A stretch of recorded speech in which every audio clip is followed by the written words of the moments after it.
अस्सलाम वालेकुम किड्स।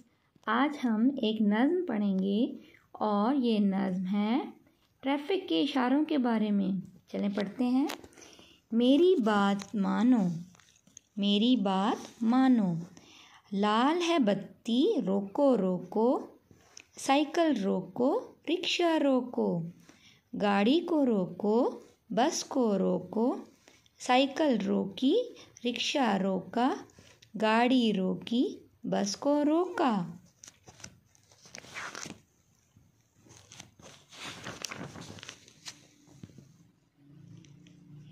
पीली है बत्ती तैयार रहो अब, हरी है बत्ती अब न रोको, साइकिल न रोको रिक्शा न रोको, गाड़ी न रोको बस न रोको।